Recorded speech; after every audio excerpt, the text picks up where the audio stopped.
Paris Olympic में हुई थी साजिश। कांग्रेस ज्वाइन करते ही विनेश फोगाट ने तोड़ी चुप्पी। रेसलर विनेश फोगाट और बजरंग पूनिया शुक्रवार को कांग्रेस में शामिल हो गए। विनेश हाल ही में पेरिस में हुए ओलंपिक खेलों में कुश्ती के फाइनल मुकाबले से पहले अयोग्य कर दी गई थी, जिससे जुड़े सवाल का उन्होंने कांग्रेस ज्वाइन करते कुछ जवाब भी दिया। क्या है जवाब, ये बताएंगे इस वीडियो में। पेरिस ओलंपिक में 100 ग्राम अधिक वजन होने की वजह से मेडल से दूर रहने वाली भारतीय रेसलर विनेश फोगाट ने साजिश के आरोप पर दबाव दिया। कांग्रेस ज्वाइन करते ही विनेश फोगाट ने चुप्पी तोड़ते हुए कहा कि एक दिन सब कुछ डिटेल में बताऊंगी, बस आपको थोड़ा सा सब्र रखना पड़ेगा, इसके लिए मुझे इमोशनली तैयार होना पड़ेगा। रेसलर विनेश फोगाट और बजरंग पूनिया शुक्रवार को कांग्रेस पार्टी में शामिल हो गए। विनेश हाल ही में पेरिस में हुए ओलंपिक खेलों में कुश्ती के फाइनल मुकाबले से पहले अयोग्य करार कर दी गई थी। विनेश का वजन 100 ग्राम ज्यादा पाया गया था, जिसके बाद उन्हें कोई भी मेडल नहीं मिल पाया।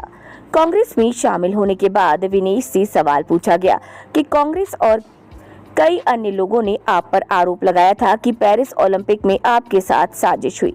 इसको लेकर आपका क्या कहना है? इस पर विनेश ने जवाब दिया, पेरिस ओलंपिक की जो आप बात कर रहे हैं, किसी दिन उस पर बात करूंगी। मेरे लिए बहुत इमोशनल बात है। बरसों की मेहनत के बाद मैं वहां पहुंची। जो भी हुआ, कैसे हुआ, ये सब कुछ डिटेल में बताऊंगी। थोड़ा सा सब्र आपको रखना पड़ेगा। आपके लिए मुझे बहुत इमोशनली तैयार होना पड़ेगा। मैं उस फेज के बारे में बात नहीं करना चाहती हूँ अभी।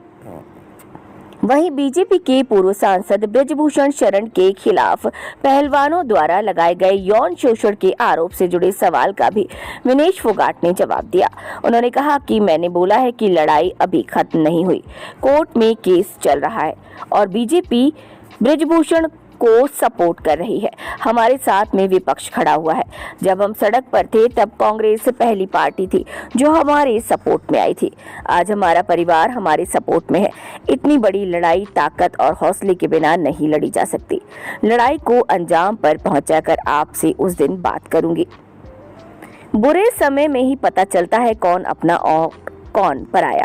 कांग्रेस ज्वाइन करने के बाद विनेश फोगाट ने कहा कि जब बुरा समय होता है तब पता चलता है कि अपना कौन है और पराया कौन है। जब हम लोग सड़क पर घसीटे जा रहे थे तब बीजेपी को छोड़कर बाकी पार्टियां हमारे साथ थी। कांग्रेस को लेकर विनेश ने कहा कि मैं ऐसे दल में हूं जो महिलाओं पर हो रहे बुरे बर्ताव के खिलाफ सड़क से लेकर संसद तक लड़ती है। उन्होंने IT सेल पर निशाना साधते हुए कहा कि उन्होंने कोशिश की कि हम लोग खत्म हो गए हैं और ना ही मैं ट्रायल देना चाहती हूँ। इस बारे में भी उन्होंने बात की। इसके अलावा हम पर पॉलिटिक्स करने का भी आरोप लगाया गया, लेकिन मैं ओलंपिक का ट्रायल देती रही और फाइनल तक पहुंच गई। हालांकि भगवान को कुछ और ही मंजूर था, उसने मुझे देश की सेवा करने का मौका दिया। ये बात कही विनेश फोगाट ने। अब जाकर विनेश ने अपने दर्द को बयां किया जब उन्होंने कांग्रेस पार्टी को ज्वाइन कर लिया। आगे क्या होता है ये तो आने वाले वक्त में पता चलेगा। फिलहाल इतना ही। आपको वीडियो कैसा लगा कमेंट बॉक्स में कमेंट करके जरूर बताएं। चैनल को लाइक करें, सब्सक्राइब करें और शेयर करें। वीडियो देखने के लिए धन्यवाद।